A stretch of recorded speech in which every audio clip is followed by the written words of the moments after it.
2000 साली pass out झाले तेव्हापासून हा प्रवास चालू आहे. ही 6 वारी साडी जी आहे तिला मी नऊवार पद्धतीने तिला ऍक्च्युली एक शॉर्ट्स वरती मी नेसवली ती आणि तिला नेसवून लिटरली आम्ही हाताने ती शिवली. निहारिकालाही तेवढंच म्हणजे श्रेय देईन, कारण एक अमराठी असूनही माझ्यावर एवढा 100% विश्वास ठेवून गाऊन न घालता तिने नऊवारी नेसून गेली आहे. हे खरंच कौतुकास्पद आहे. 13 वर्ष झाले निकाईला. थँक्यू. आय एम ग्रेटफुल की मला अशी टीम मिळाली. विमेन इनरवेअर हे फक्त सेक्सी दिसण्यासाठी नाहीये. कशी आहेस मैत्रिणी? तुझी माझी हक्काची मैत्रीण मज्जा पिंकची मी चित्राली आज पुन्हा एकदा हटके काहीतरी करूया असं म्हणणार आहे आणि तसंच काहीतरी करणार आहे. तसंच कोणाला तरी भेटणार आहे. सध्या कान्सच्या रेड कार्पेटचा खूप गाजावाजा होतोय. विशेष करून यावर्षी भारतीयांचा डंका तिकडे पाहायला मिळतोय आणि महिलांनी तर तिकडे काय म्हणजे विचारू नका, इतका आवाज केलाय की सगळ्या जगाचं लक्ष आज आपल्याकडे आहे. छाया कदम असतील, ग्रँड प्री मध्ये आपला जो सिनेमा जिंकलाय त्यासाठी माननीय नरेंद्र मोदी यांनी सुद्धा कौतुक केलेलं आहे. आणि असंच असताना त्याच कान्सच्या रेड कार्पेट वरती आपली मराठमोळी पैठणी नऊवारी दिसून आली. ती सुद्धा एका आपल्या भारतीय अभिनेत्रीने परिधान केलेली. त्यामुळे पुन्हा एकदा लक्ष वेधलं गेलं. पण त्यामागे आहे आपली एक मराठमोळी डिझायनर आणि आज तिलाच भेटणार आहोत. मृण्मयी अवचट असं तिचं नाव आहे. तिला भेटायला आलो आहोत. या सगळ्या पैठणीचा किस्सा, कान्स पर्यंत गेलेली आपली ही मराठमोळी नऊवारी पैठणी महाराणी सगळं ऐकणार आहोत. चल भेटूयात तिला.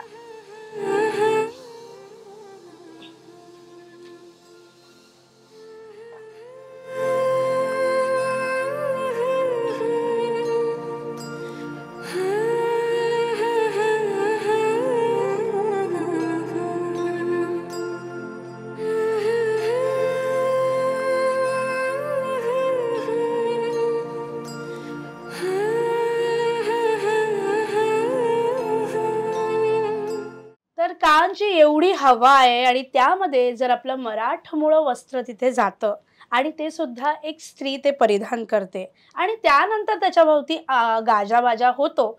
म्हणूनच एका मैत्रिणीला भेटायला आपण आलो असं मी तुम्हाला सांगितलं. तर मृण्मयी आहे फायनली माझ्यासोबत. कशी आहे? एकदम मस्त. तर खूप गाजावाजा सुरू आहे. कानबद्दल इतकं बोललं जातंय, इतकं त्याच्याबद्दल लिहिलं जातंय. पण तिथे आपली नऊवारी अवतरली रेड कार्पेटवर. एका अभिनेत्रीने ती परिधान केली, ती अमराठी असताना. आणि एक मराठमोळी लेक त्याच्या मागे आहे, तर तिला का नाही भेटणार?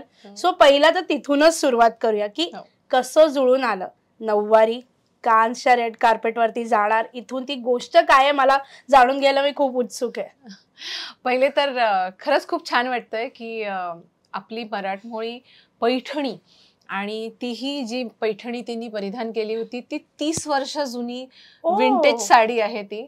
आणि ती प्युअर पैठणी, पैठणला बनलेली, अच्छा म्हणजे हातमागावरची ओरिजिनल ती आहे. आणि ती माझ्या विंटेज कलेक्शन मधली आहे, त्यामुळे अतिशय माझी लाडकी साडी आहे ती.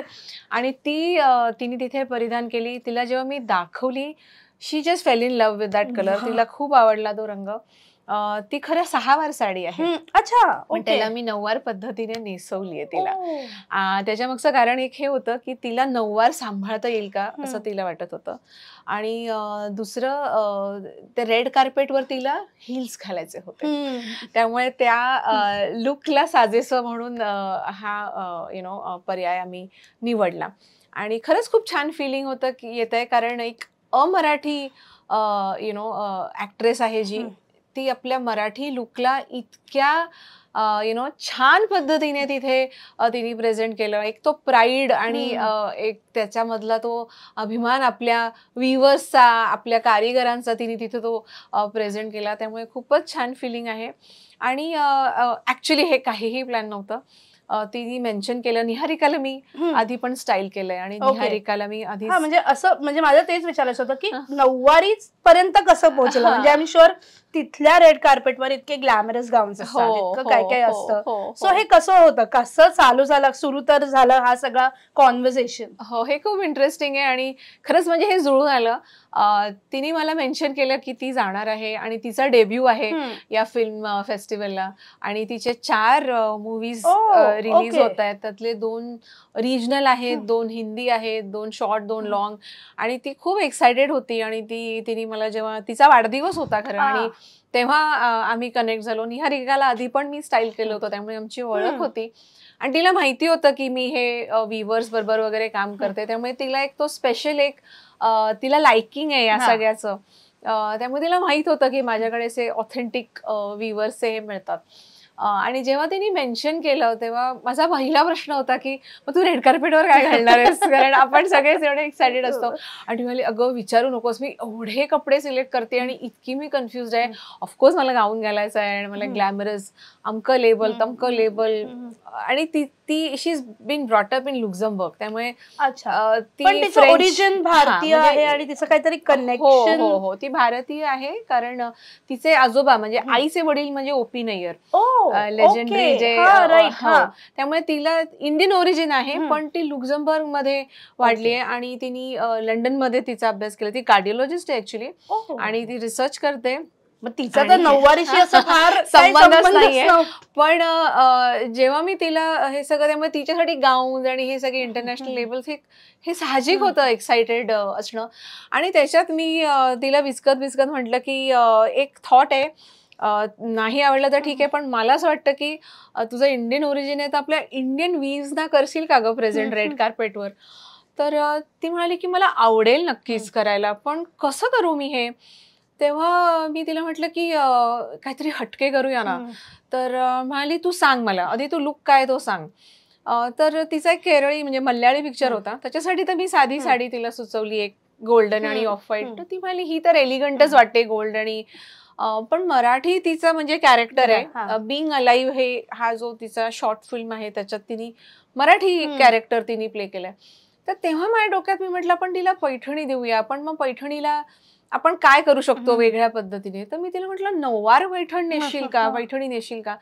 तर तिला कॉन्सेप्ट जबरदस्त आवडला. ती म्हणाली हो एकदम आउट ऑफ द बॉक्स होईल, हटके होईल आणि एक अमराठी, मी म्हटलं बघ अमराठी नटी मराठमोळा साज घालून रेड कार्पेटवर, हे म्हटलं. म्हणाली हो हा अतिशय out of the box concept आहे आणि मला आवडेल पण हे तू कसं आता करशील ही मात्र तुझी कसरत आहे. पण ती म्हणाली आय ट्रस्ट यू, तू करशील हे कारण तू एवढी पॅशनेट आहेस ह्याच्याबद्दल. त्यामुळे तिने माझ्यावर पूर्ण विश्वास ठेवला. I am grateful to her for that.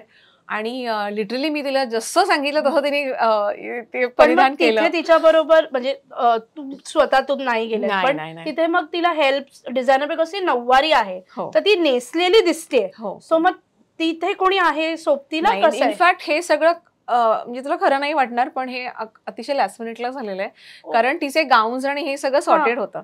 पण जेव्हा तिला ही साडी दाखवली आणि हा कॉन्सेप्ट वगैरे सगळं आमचं जेव्हा झालं तेव्हा ती म्हणाली की मी लुक टेस्ट घेते आणि मग मी फायनल. त्यामुळे लुक टेस्ट होईपर्यंत असं हो नाही फेज मध्ये आम्ही होतो. कदाचित ती नेसेल, कदाचित ती घेऊन जाईल पण नेसणार नाही. मी अशा स्टेटमध्ये होते कारण तिथला माहोल बघून, तिचा पण डेब्यू आहे त्यामुळे तिथला माहोल बघून ती ठरवेल असं अशा स्टेजमध्ये आम्ही होतो. पण जेव्हा तिने लुक टेस्ट घेतली तेव्हा ती म्हणजे नथिंग डुईंग, मी हेच घालणार आहे. आणि तिला ती इतकी छान दिसत होती लुक टेस्ट मध्ये पण की आम्ही सगळे तिला सारखं म्हणत होती हो अगं मला पण कळतंय की हे छान दिसतंय सुंदर आणि रंगच इतका सुंदर आहे की आपण करायचं. पण म्हणाली की नाही माझ्याबरोबरच्या स्टायलिस्टला काही साडी नेसवता येणार नाही आणि मला साधीच साडी नेसता येत नाही. नऊवार तर सोडून दे, मला साधी साडी ही नेसता येत नाही आणि मी नऊवारी तर मी हँडलच नाही करू शकणार. मग ही 6 वारी साडी जी आहे तिला मी नऊवार पद्धतीने तिला ऍक्च्युली एक शॉर्ट्स वरती मी नेसवली ती आणि तिला नेसवून लिटरली आम्ही हाताने ती शिवली कारण मला ती माझी विंटेज साडी कुठेही कापायची नव्हती आणि त्याला ते टाकेही इतके बारीक पद्धतीने दिलेत की ते दिसायला नको. आणि तिचा ड्रेप असल्यामुळे केअरफुल कारण काय ऍब्सोल्युटली आणि तो ड्रेप पण नॅचरल वाटला पाहिजे कारण त्या शिवलेल्या साड्या ज्या असतात कुठे शिवलेली वाटत नाही. म्हणजे तो जो फोटो मी पाहिला आणि त्याच्यावरती कुठे इनफॅक्ट आय वॉज स्टन्ड की आणि माझ्या डोक्यात असंच होतं की कोणीतरी गेलं असेल मदतीला किंवा तुमच्या टीम मधलं कुणीतरी तिकडे असेल, कारण की ती प्रॉपर म्हणजे तिने मला विचारलं सुद्धा की तुला जमेल का ग यायला, पण इतके कमी दिवस होते. मी म्हटलं अगं विजा वगैरे अशक्य आहे आता होणं, आणि खरंच म्हटलं नाही जमणार, हे खूपच एम्बिशियस आहे, तर मी तुला हा पर्याय देते. पण मग शिवली तुम्ही, मग ते किती वेळ, म्हणजे तेवढं पेशन्स, बिकॉज ते त्या वेळेने उभं राहावं लागणार, ते बिकॉज ती काष्टा आहे, त्याला एक वेगळं वेनी ड्रेप केली गेली, त्याला पण तुम्ही वेगळं पण दिलेलं आहे. सो ते कसं? ती इथे आली, तिला लुक टेस्ट दिल्यानंतर मी तिला सांगितलं मला तुझा वेळ हवाय, कारण तिला ही ड्रेप व्यवस्थितच व्हायला पाहिजे, हे घाईघाईत होणार नाही. इथे तिच्यावरती आम्ही ड्रेप करून ते पूर्णतः शिवलं. शिवून झाल्यानंतर पण आम्ही एक लुक टेस्ट घेतली, कारण तिला तिथे घालता यायला पाहिजे होतं. तिथे मी नव्हते सांगायला, त्यामुळे तिला लिटरली सगळं म्हणजे सेफ्टी पिन लावून दिली होती की हे फक्त तुला लावायचंय, बाकी सगळं हे रेडी करून आम्ही दिलं होतं. कारण ती म्हणाली नाही, मला बॅक टू बॅक एकतर गोष्टी आहेत आणि मला तिथे कोणी नऊवारी समजणारी स्टायलिस्ट नाहीये, त्यामुळे प्लीज तू असं करून दे ज्याच्यानी मी अगदी प्रॅक्टिकली सोप्या पद्धतीने ही साडी तिथे परिधान करू शकेन. आणि तिने निभावलं. म्हणजे तिथे जाईपर्यंत, फोटो येईपर्यंत धाकधूक असेल. ऍब्सोल्युटली धाकधूक होती. आणि त्याच्यातही टाइम डिफरन्स आहे, त्यामुळे तिची रात्र म्हणजे आपल्या इकडे उशीर झालेला असतो, तिची संध्याकाळ म्हणजे आपल्याकडे उशीर झालेला असतो. आणि तिने मला सांगितलं होतं की मी या तारखेला नेसणार आहे, घालणार आहे, आणि तिला पण ते फोटो मिळायला, कारण there is a process. Photo ते मिळणं, ते तिला पोर्टलला त्यांच्या जायला लागतं, ते ऑफिशियली तिला घ्यायला लागतं, त्यामुळे या सगळ्या गोष्टींमध्ये सुद्धा वेळ गेला. आणि तोपर्यंत एवढी धाकधूक होती, पण ती मला डोंट वरी, मी ती नेसली आणि ती छान वाटतेय. So but yes, it's a proud moment, आणि I think it's not just for me, it's for everyone, right? तुलाही नाही का वाटत? अग्रीड. म्हणजे मी जेव्हा तो फोटो पाहिला ना, तेव्हा एक भरून येतो ना, ऊर भरून येतो की अरे आपल्या मराठमोळी, जिला महावस्त्र म्हटलं जातं, साड्यांची महाराणी म्हटलं जातं, जिला एक वेगळा इतिहास आहे, पैठणीला एक वेगळा इतिहास आहे इतक्या वर्षांचा, ती तिकडे. आणि यु नो काय जुळून आलंय बघ, म्हणजे या वर्षी तिथे ऑलरेडी भारतीयांचा इतका डंका आहे, त्याबद्दल बोललं जातंय. आणि नथ म्हणजे आपण सगळे बघतोय की वेस्टर्न आउटफिट वरती म्हणजे छाया कदम यांची नथ उठून दिसली. निहारिकाची साडी, तिचा तो मराठमोळा साज, म्हणजे तिने फक्त साडी नाही नेसली आहे, तर तिने ते दागिने आणि खरंच हॅट्स ऑफ टू यू की इतकी मेहनत घेतलीस, आणि तुझ्या डोक्यात हे यावं की आपली मराठमोळी संस्कृती तिकडे दिसावी, कारण की globally we are there, India, Bharat, त्याचे डिझाईन्स ते आहेत, पण असं काहीतरी घडावं लागतं ज्यामुळे ना ते एक अधोरेखित व्हावं लागतं, किंवा ते त्याच्या भोवती एक वलय तयार व्हावं लागतं, आणि ते झालेलं आहे. So all thanks to you की it is a team work. आणि सगळ्यात मी मोठं म्हणजे I am grateful to Niharika, कारण आपल्या प्रत्येकच राज्यात आहे की एक साडीची ड्रेप, आणि प्रत्येकच राज्याची एक साडी. म्हणजे असं बघायला गेलं तर म्हणजे माझं तर ड्रीम आहे की एक रेड कार्पेट इंटरनॅशनल इव्हेंट फक्त इंडियन थीमने करायला पाहिजे. आणि ॲफर्मेशन करते मी आता लिटरली की, आणि किती त्याच्यामध्ये ड्रेस फॉर्म्स होऊ शकतील, कारण प्रत्येक राज्याची साडी, प्रत्येक राज्याचं टेक्स्टाईल, प्रत्येक राज्याच्या त्या टेक्स्टाईल, त्या साडीच्या ड्रेपचा इतिहास म्हणजे आपल्याकडे किती आहे. आणि म्हणजे आपल्याकडे आहे ग्लॅमर, आपल्याला त्याला वेस्टर्नाइज करायची ही गरज नाहीये, पण ते तेवढ्या आपण अभिमानाने तिथे प्रेझेंट करणं महत्वाचं आहे. त्यामुळे मी निहारिकालाही तेवढंच म्हणजे श्रेय देईन, कारण एक अमराठी असूनही माझ्यावर एवढा 100% विश्वास ठेवून गाऊन न घालता तिने नऊवारी नेसून गेली आहे, हे खरंच कौतुकास्पद आहे. तिने ती छान कॅरी केली आहे, म्हणजे त्या फोटोमध्ये तर ती खूप सुंदर दिसते. कोण हेल्प नसताना, म्हणजे आय एम शुअर थोडीफार हेल्प असेल, पण नऊवारी. सो तिचंही खूप कौतुक, तुझं कौतुक की हा विचार यावा, त्यासाठी इतकी मेहनत घ्यावी, आणि कुठेही गिव्हअप नाही गेलं तुम्ही की ठीक आहे नाही होत आहे तर सोडून देऊया, असं नाही, काहीतरी वेगळं देऊया. सो खरंच खूप सुंदर प्रयत्न होता. पण मला जाणून घ्यायला आवडेल मृण्मयी की हा प्रवास, आय एम शुअर आत्ता त्याच्याबद्दल बोललं जात आहे, हा प्रवास खूप मोठा राहिला असेल, हे पल्ले वेगवेगळे गाठत. सो मृण्मयीची सुरुवात कुठून झाली? मी गेले 24 वर्ष आहे फॅशन फील्डमध्ये. 2000 साली मी PV पॉलिटेक्निक म्हणजे SNDT जुहू या फॅशन डिझायनिंगचं. तेव्हा खूप कमी कॉलेजेस होते फॅशन डिझायनिंगचे. One of the top fashion schools होती तेव्हा ती. आणि त्या स्कूलमधनं मी 2000 साली पासआउट झाले. तेव्हापासून हा प्रवास चालू आहे. I am very grateful to God. मला खूप चांगले कारिगर आणि खूप चांगली कारिगरी बघायचा मला खूप म्हणजे भाग्य आहे मला की मला हे बघायला मिळालं. आणि सुरुवातीच्या काळी मी एक्सपोर्ट हाऊसेसमध्ये काम करत होते आणि तिथनं भारतातले हँड एम्ब्रॉयडरी एक्सपोर्ट होते, मोठ्या प्रमाणात एक्सपोर्ट होते आणि जगातले बेस्ट लेबल्स ते घेतात. म्हणजे माझ्या पहिल्या एक्सपोर्ट हाऊसमध्ये मी गुची, फेंडी, अरमानी, मस्किनो, डोनाकरन, मी अनेक मोठ्या ब्रँड्स बरोबर काम केलं. इंडियन एम्ब्रॉयडरीज ते इम्पोर्ट करतात, इकडनं करून घेतात आपल्याकडनं. आणि तेव्हापासून असं एक तो रिस्पेक्ट आहे कारिगरांबद्दल. कुठेतरी खंत पण आहे की त्यांना त्यांचं ड्यू मिळतंय का, किंवा ग्लोबल व्यासपीठावरती ब्रँड्स चमकतायत पण त्या ओरिजिनल आर्टिझनला त्याचं तेवढा मोबदला मिळतोय का, हे कुठेतरी सारखं मला ते खूपच असतं. आणि मी कोणी मोठी नाहीये पण मी ठरवलं की माझ्या परीने का होईना मी सुरुवात करीन ह्याची. आणि दुसऱ्या एक्सपोर्ट हाऊसमध्ये जेव्हा कामाला होते तिथेही खूप प्रीमियम होम फर्निशिंग्स आणि वॉल पॅनल्स मी करत होते. आणि ते मिडल ईस्टच्या पॅलेसेस आणि 5 स्टार हॉटेल्समध्ये जात होतं. तर आपल्या कारिगरांना खरंच आपल्या कारिगरीला खूप डिमांड आहे, वाव आहे. म्हणजे आपण डिमांड आहे. हो हो. पण त्याला तेवढं अभिमानाने आपण स्वतः प्रेझेंट केलं पाहिजे असं मला वाटतं. आणि मी पर्ल अकॅडमीमध्ये गेस्ट फॅकल्टी म्हणून जाते, तिथे इंडियन टेक्सटाईल्सच शिकवते. आणि मी नेहमी माझ्या स्टुडंट्सना सांगते, being modern and being western हे 2 वेगळे कॉन्सेप्ट आहेत. Please don't mix it, you know. आणि आपल्याकडे आहे सगळं, लक्झरी आहे, ग्लॅमर आहे, व्हेरिएशन आहे, फॅशन आहे, सगळं आहे. आपल्याला फक्त ते नीट प्रेझेंट करता आलं पाहिजे. आणि ते प्रेझेंट करताना आपल्याला तेवढा स्वाभिमान पण पाहिजे. हा पॉइंट खूप महत्वाचा आहे. खरंय. आणि जसं सांगितलं तसं की इतका मोठा प्रवास राहिलेला आहे, त्यानंतर तुझे वेगवेगळे पल्ले तू गाठत गेलीस. निकाई कधी झाला आणि निकाईचा अर्थ काय? सो माझा लास्ट जॉब मी वॉल्ट डिझनीमध्ये होते. मी डिझनी कन्झ्युमर प्रोडक्ट्स मध्ये क्रिएटिव्ह हेड होते. Yes, you are wearing a Mickey mouse.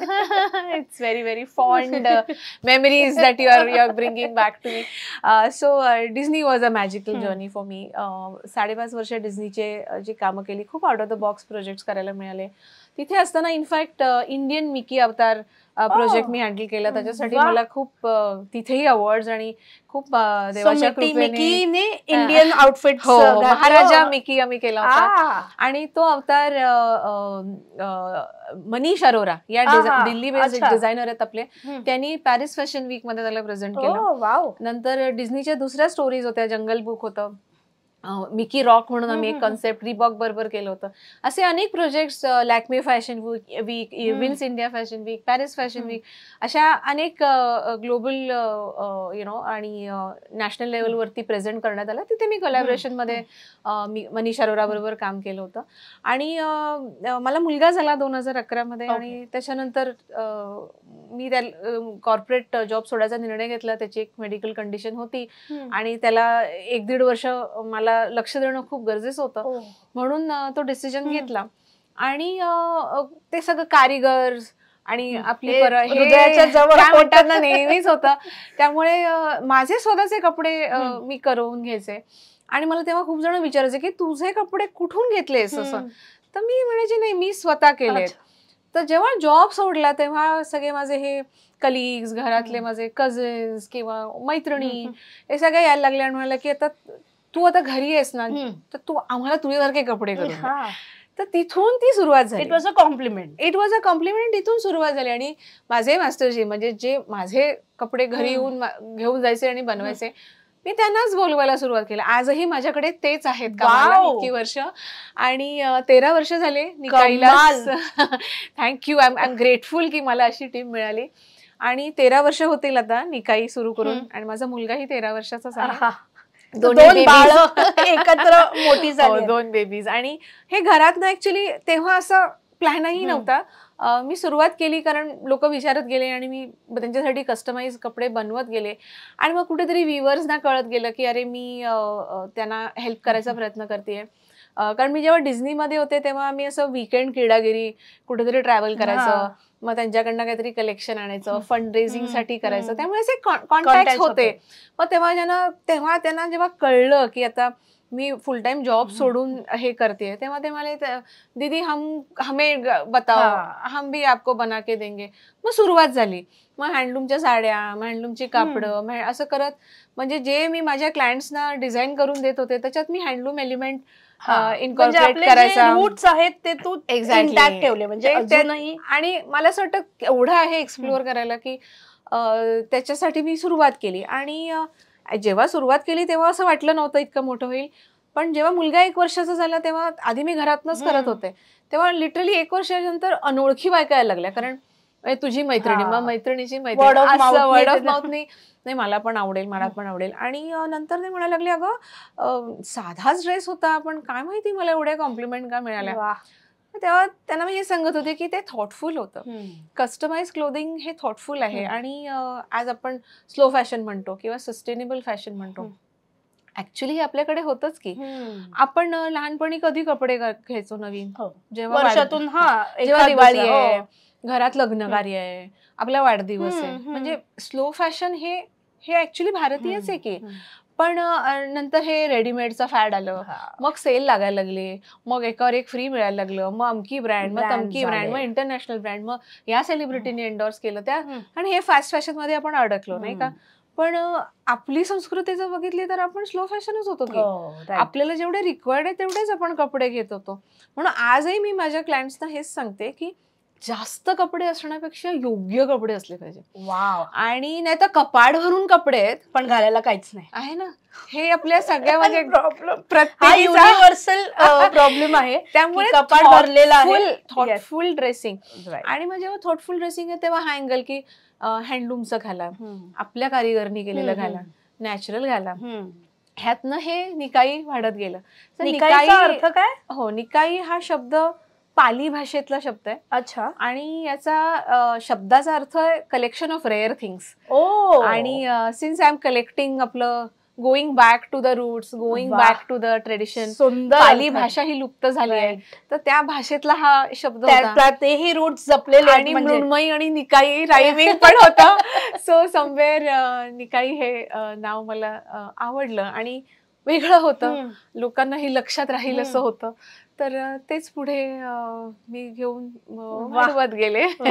मृण्मयीचा हा प्रवास सुरूच आहे. इंटरेस्टिंग गोष्टी कळतायत. त्या निमित्ताने आलो तो होतं एक गोष्ट ऐकायला, त्या कॅन मधल्या पैठणीची गोष्ट.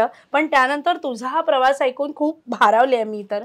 कारण काय इतकं सगळं घडतं इतकं. आणि त्यासोबत लॉकडाऊन मधली एक काहीतरी गोष्ट आहे. आय एम शुअर लॉकडाऊन मध्ये तू काहीतरी विवर्स, बिकॉज तुझं जे कनेक्शन आहे विवर्सचं ते अजूनही जपलेलं आहे, ते तू केलेलं आहेस आणि अजूनही पुढे प्रवास सुरूच आहे. सो पुढे निकाई आणि मृण्मयी काय आहेत प्लॅन्स? आय थिंक ABB माझं असोसिएशन होतं आणि मी फॅशन एक्सपर्ट म्हणून घे भरारी म्हणून एक कार्यक्रम यायचा, त्याच्यात मी फॅशन टिप्स द्यायचे. तिथून एक कुठेतरी क्रेडिबिलिटी एस्टॅब्लिश व्हायला सुरुवात झाली. त्यामुळे जे निकाई नेक्स्ट डोअर डिझायनर नाही तर एक टीव्हीवर येणारी सेलिब्रिटी झाली मी. आणि तिथून त्या प्रवासाला थोडं अजून गंभीर आणि अजून तो म्हणजे काय म्हणतात तो वलय वाढत गेला किंवा तो अजून माझं काम लोकांनी रेकग्नाइज करायला सुरुवात केली. तर तिथून सुरुवात झाली. आणि लॉकडाऊनमध्ये मी अनेक सेलिब्रिटीजना रिक्वेस्ट केलं की सध्या व्ह्युअर्सची खूप वाईट अवस्था आहे आणि त्यांच्याकडे स्टॉक अडकून आहे, तर आपण असे फोटोशूट्स करूया ज्याच्यानी तुम्ही लोकांना अपील करा की यांच्याकडनं विकत घ्या, यांना मदत होईल. अनेक सेलिब्रिटीज समोर आल्या आणि आम्ही कोलॅबोरेटिव्ह फोटोशूट केलं.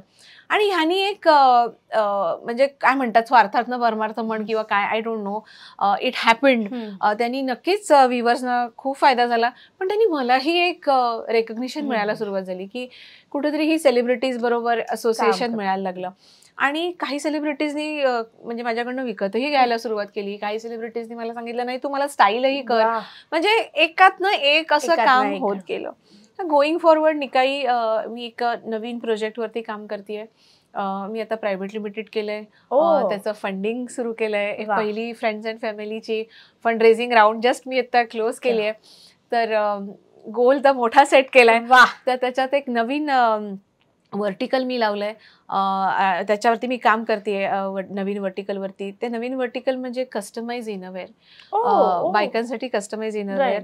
पण हे कारण खूप सुंदर कॉन्सेप्ट आहे. कारण काय अनेकदा ना म्हणजे फार छोट्या छोट्या म्हणजे अगदी बाई पण भारी देवा जो आपण सगळ्यांनीच पाहिलाय, त्यात एक सीन मला प्रचंड आवडला होता की जो अजूनही फार रिलेटेबल आहे की आपल्या मावशांना, काक्यांना किंवा कोणी सिनियर असेल त्यांना जर त्यांची नॉर्मल ब्रा साईज ही विचारली तर ती माहिती नसेल. सो त्याच्याबद्दल बोलणंही किती अजून आपण म्हणजे we feel it's forbidden. Exactly. जसं मेन्स्ट्रुअल हेल्थ बद्दल आय थिंक आपण एक अवेअरनेस केला, तसं मला असं वाटतं की आता वेळ आली की आपण विमेन इनरवेअर बद्दल पण बोललं पाहिजे. विमेन इनरवेअर हे फक्त सेक्सी दिसण्यासाठी नाहीये, पण त्याच्यामध्ये खूपसा वेलबिंगचा अँगल आहे. हायजीन आहे, वेलबिंग आहे. अनेक जणींना त्यांचं प्रॉपर त्यांचा साईज कुठला माहित नाही. इल फिटेड गोष्टी घालून तुमचं पॉस्चर खराब होऊ शकतं. तुम्ही नायलॉन पॉलिस्टरचे इनरवेअर घालून तुमच्या स्किनला प्रॉब्लेम होऊ शकतात. अनेक इश्यू आहेत आणि हे ऍक्च्युली माझ्या क्लायंटकडनं ही नीड आली. अनेक वर्ष मला क्लायंट सांगतायत की अगं खूप स्ट्रगल आहे, नीट फिट मिळत नाही. फिट मिळालं तर ती ब्रँडची परत ती स्टाईल डिस्कंटिन्यू होते. कप साइजेस मध्ये इश्यू आहेत. आणि ज्या प्लस साईज बायका आहेत त्यांना खूप चॅलेंजिंग होतं. I can totally relate to shoulder pain, back pain, frozen shoulder, किती प्रॉब्लेम्स. आणि हे सगळं बोलायचं कोणाशी? आणि हे असं आणि काय म्हणजे आपण महाग एखादी ब्रँडेड इनरवेअर आपण घेतो आणि स्वतःला कुठेतरी कन्व्हिन्स करायचा प्रयत्न करतो की आता ह्याच्यापेक्षा बेस्ट काय मिळणार नाही. पण ती खरंच बेस्ट आहे का? बरं नाही तर मग काय करायचं? तर हा एक प्रॉब्लेम मला सारखा बायका सातत्याने सांगत होत्या. आणि आधी काही वर्ष आय ब्रश्ड इट ऑफ की चल ना आता याच्यात मी काय करू शकते. पण 1-2 गोष्टी अशा झाल्या ज्याच्यात एक मला टीनेजर मुलगी आली आणि तिच्या आईने मला गळ घातली की अगं हिला काहीतरी कर बाई, कारण हे इतकं अडनाडी वय आहे की जर बाजारात काही मिळत नाहीये पण तिला गरज तर आहे. बाजारातल्या गोष्टी घातलं तिला अंगात रॅश येतेय आणि तू काहीतरी कर. मग तिथून मी बॉडीज हा प्रोजेक्ट मी सुरू केला. आणि वंडर बॉडीज हे त्या नवीन व्हर्टिकलचं नाव आहे, त्या ब्रँडचं नाव आहे. आणि आता हा प्रोजेक्ट पुढे बायकांचा अजून रिसर्च माझा करणं चालू आहे. अनेक चॅलेंजिंग केसेस येत आहेत. प्रत्येक वयोगटातला चॅलेंज वेगळा आहे आणि प्रत्येक skin type, sizes, body types याप्रमाणे ते बदलणार. पण हा खूप स्तुत्य खरं तर उपक्रम आहे. उपक्रमपेक्षा तुझा जो व्हर्टिकल आहे and I am sure as मज्जा पिंक मला त्याबद्दल बरंच काही जाणून घ्यायला आवडेल. पण आता खूप सुरुवात झाली आहे. पण त्यासाठी मी प्रॉमिस करते की आपण पुन्हा, कारण की आपल्याकडे पण असे अनेक कमेंट्स आलेले आहेत किंवा मला डीएम्स आलेले आहेत ज्यामध्ये प्लस साइजेस साठी इनरवेअर अंडर गार्मेंट्स मिळणं कठीण होतं. ते तितकं ते साइजेस मिळत नाही किंवा कधी कधी you have to compromise on a lot of things. So I am sure इथे काहीतरी आपल्याला एक आशेचा किरण दिसतोय. सो थँक्यू म्हणून मी पुन्हा एकदा, म्हणजे मला हे माहितीही नव्हतं की हे कॉन्व्हर्सेशन इथपर्यंत जाईल, पण याच्यातून काहीतरी उमगलेलं आहे, काहीतरी गवसलेलं आहे. सो येस म्हणून थँक्यू. असा प्रवास सुरूच आहे. थोडा आता गप्पांचा ओघ जरा शेवटाकडे आलाय, बरंच काय काय अजून बोलायला, पण वेळ कमी असल्यामुळे आपण हे थोडं क्रिस्प ठेवणार आहोत. पण पुन्हा भेटणार आहोत. मृण्मयीकडनं बरंच काय काय मला जाणून घ्यायला आवडेल. एकीकडे जिथे कॅन मध्ये तुझं हे जे काय आता बोललं जात आहे, गाजावाजा होतोय, सगळं आहे, कधीतरी असं डोक्यात होतं का की तिथपर्यंत जावं किंवा ते घडून येईल? किंवा असताना प्रत्येक डिझायनरचं एक स्वप्न असतं, प्रत्येकाचं आपल्या करिअरला घेऊन काहीतरी स्वप्न होतं. कॅन व्यतिरिक्त मृण्मयीचं असं काय स्वप्न आहे? मला असं वाटतं की ह्याला एक कुठलं तरी व्यासपीठ किंवा एक कुठला तरी फेस्टिवल हे मर्यादित हे ठेवण्यात मला पॉइंट नाही वाटत. कारण इतक्या ऑपॉर्च्युनिटीज आहेत आपली फॅशन प्रेझेंट करायला. त्यामुळे ऑनेस्टली मी एका कुठल्या फेस्टिवलला किंवा एका कुठल्या इव्हेंटला असं धरून किंवा असं गोल सेटिंग कधीच केलं नव्हतं. माझा हा एक डे वन पासून माझा हा प्रयत्न आहे की आपली कारिगिरी किंवा आपले जे ड्रेसिंग बद्दल, इंडियन टेक्स्टाईल्स बद्दल हे जगापर्यंत पोचवायचं. आणि ह्याला फक्त फक्त इंडियन पद्धतीने नाही तर तुम्ही ग्लोबल पद्धतीने याचा तुम्ही वापर करू शकता, हे मला पोचवायचं आहे. त्यामुळे it is a larger dream की not just only for Indians but for all to present. आणि आत्ताच मार्च महिन्यात वुमन्स डेच्या आसपासच गेटवे ऑफ इंडियाला मला माझं कलेक्शन प्रेझेंट करण्याचा एक मला चान्स मिळाला होता.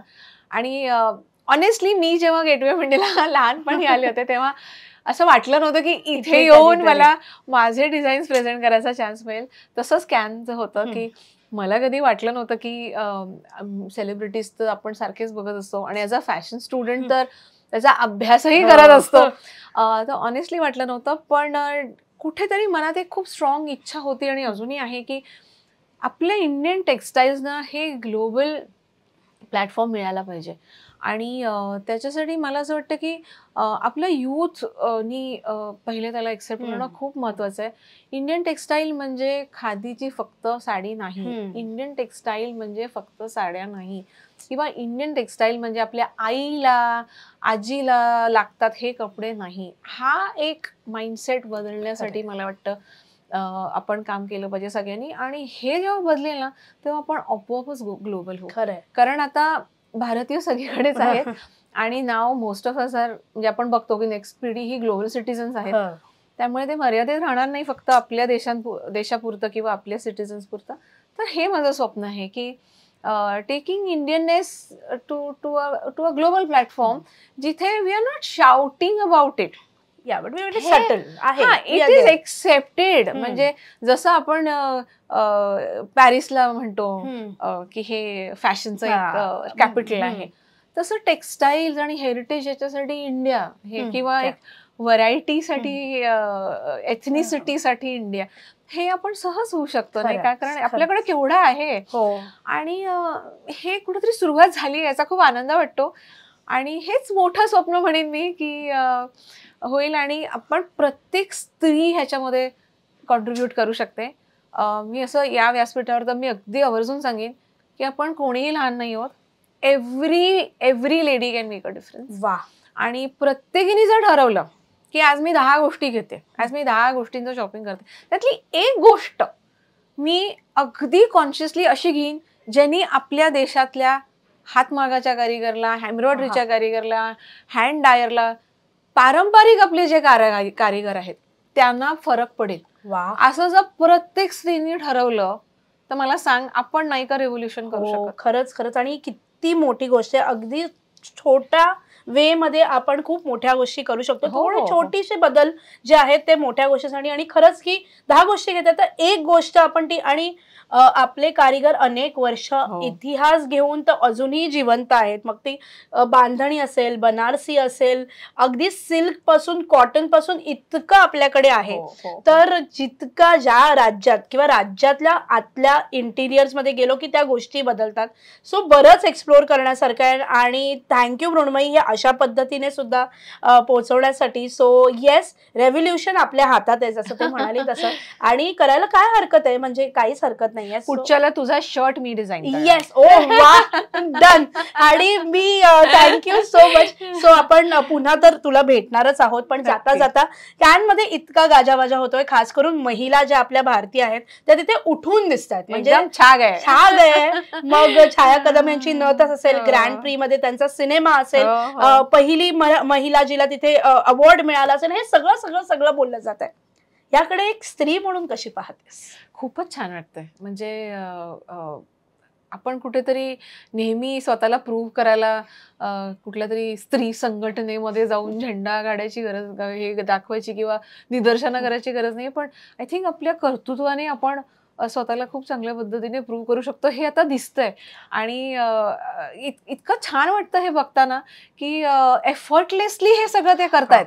म्हणजे त्याच्यासाठी त्यांना कुठेही वेगळं त्यांना एफर्ट घेऊन की मी स्त्री आहे म्हणून मला अवॉर्ड द्या किंवा मी स्त्री आहे म्हणून माझा तुम्ही हा सिनेमा, असं कुठेही न करता टोटली मेरिटवर हे ते स्वतःला जे प्रूव्ह करतात ना, आय थिंक हा खूप प्रत्येक स्त्रीसाठी, not just Indian, I think across the world असं मी म्हणेन की एक जेंडर जी आपण इक्वॅलिटीकडे सगळेजण काम करायचा प्रयत्न करतोय की we should live in a world which is generally neutral तर त्या गोष्टीसाठी आय थिंक ही खूप मोठी स्टेप आहे. आणि अशा व्यासपीठातनं आपण खूप इन्स्पिरेशन देतो खरं. आणि ह्या इन्स्पिरेशनचा आय एम व्हेरी होपफुल की नक्कीच इम्पॅक्ट होईल. आणि not just fashion, not just acting, प्रत्येकच क्षेत्रात खरंच छोट्या छोटी गृहिणी पण खूप काही करू शकते. हे आता आपण हल्लीच्या इनफॅक्ट ऑनलाईन आणि डिजिटल मार्केटिंगच्या या एजमध्ये आपण बघतोय की घरातनं काम करणारी किंवा छोटासा व्यवसाय करणारी ही स्त्री आज जागतिक लेवलला जाऊ शकते. तर नक्कीच आपण it is inspiring for us. Yes.